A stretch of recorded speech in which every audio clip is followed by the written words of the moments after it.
Chapter 6. Even more shocking discoveries. The day after the dinner, Lucy Steele went to see her dear Miss Dashwood to discuss the details of it. She hoped to see Eleanor greatly jealous of her success, as she had been clearly the favourite with both Mrs. Fanny Dashwood and Mrs. Ferrars throughout the evening. "Oh, Miss Dashwood," she started, "I can see that all my fears were unnecessary. Mrs. Ferrars was all kindness to me, was she not?" Eleanor nodded her head politely, but did not mention that Mrs. Ferrars was kind to Lucy only because she knew nothing about Lucy's engagement to Edward. In fact, though neither of the ladies knew it, Mrs. Ferrars had long been informed by her daughter that it was Eleanor who had once tried to catch Edward. Throughout the dinner, therefore, Mrs. Ferrars favoured Lucy, especially to show how much she disliked Eleanor. "And Mrs. Dashwood as well," exclaimed Lucy. "I wonder that you have never mentioned what a sweet-tempered person she was."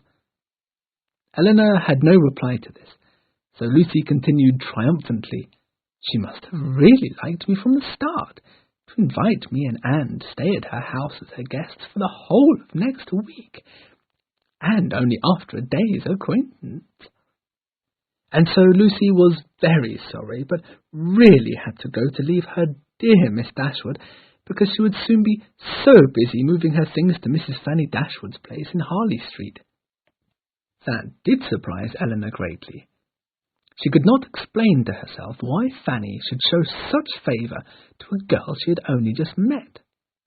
The truth was, though again neither of the ladies could have guessed it, that the invitation to the Miss Steeles resulted from a conversation between Mrs. Dashwood and her husband.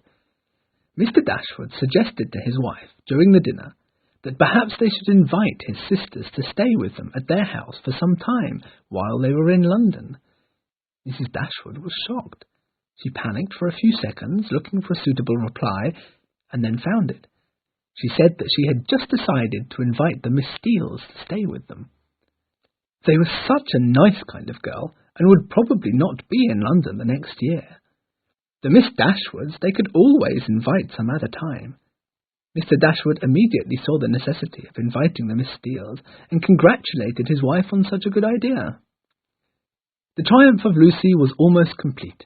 During the course of the next week, Eleanor heard from Mrs. Jennings, who knew all the gossip in town, that Mrs. Fanny Dashwood was so delighted with the Miss Steeles that she knew not how she would ever go on without them. One morning, however, changed it all. Mrs. Jennings came back from her early morning shopping with eyes so full of gossip that Eleanor knew something very interesting must have happened. "Lord, my dear Miss Dashwood, have you heard the news? Mr. Edward Ferrars has been engaged these 4 years to my cousin, Lucy Steele. This was kept a great secret for fear of Mrs. Ferrars, and neither your brother nor your sister-in-law have known anything about it until this morning. Poor Anne Steele popped it all out. Lord, she thinks to herself, they're all so fond of Lucy, surely they'll make no difficulty about it. So off she went to tell your sister about the whole matter. Lord, what a blow on her it was. She fell into such hysterics, and I must say this, Miss Dashwood, what she did was not polite. She said that Lucy and Anne could not stay a minute longer in her house. Your brother had to go on his knees to beg her to let them stay till they had packed their clothes. And I must say, Miss Dashwood," continued Miss Jennings, "I have no patience with your sister-in-law. What is this big deal about money and greatness? I'm sure Mrs. Ferrars could, if she wanted, give them enough money for a cottage like yours, and they would want nothing. And I would help them too, with whatever I could." Eleanor was not at all surprised at her sister-in-law's behaviour, and she felt less sorry for Lucy than Mrs. Jennings did. What she was most interested in was what Edward would do now, but this information Mrs. Jennings could not give her.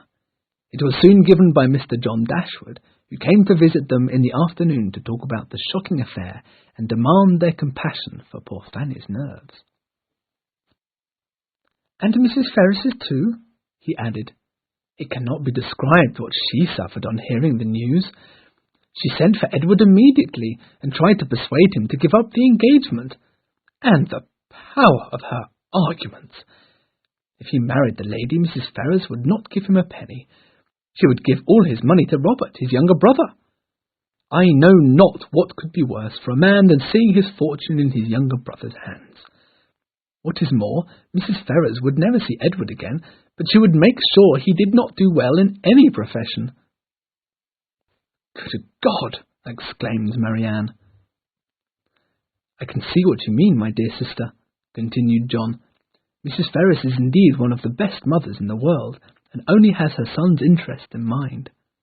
But Edward was so stubborn. He would not give up his engagement, whatever its costs." "Then," exclaimed Mrs. Jennings, "he has acted like an honest man." John Dashwood, very shocked to hear such words, soon left. The three ladies remained of the same opinion as to the behaviour of Edward and his family. They felt sorry for Edward, and knew not how his situation could possibly be improved. But the help came much sooner than anyone could have expected, and from a most unlikely person. The next morning brought Colonel Brandon to Berkeley Street. He came on purpose to talk about a very important matter to Miss Dashwood. "I understand," he started, "Mr. Ferrers to be your good friend." Eleanor nodded her head. "I have heard about the cruelty of his family. I know myself the unhappiness of being divided from the person one loves, and I have come to help Mr. Ferrers as best I can." Eleanor looked at him in the greatest surprise, and listened again. "I understand Mr. Ferrers would like to become a clergyman, is that right?" Eleanor nodded her head again. "Well, the clergyman of my estate has just left it, and so it is free for Mr. Ferrers to take it whenever he likes. It is not a great fortune, about £200 a year, but it could be a start for the young couple. Miss Dashwood, would you be so kind as to inform Mr. Ferrers about it?" Eleanor nodded her head again, and thanked him with all her heart for this kindness toward Edward.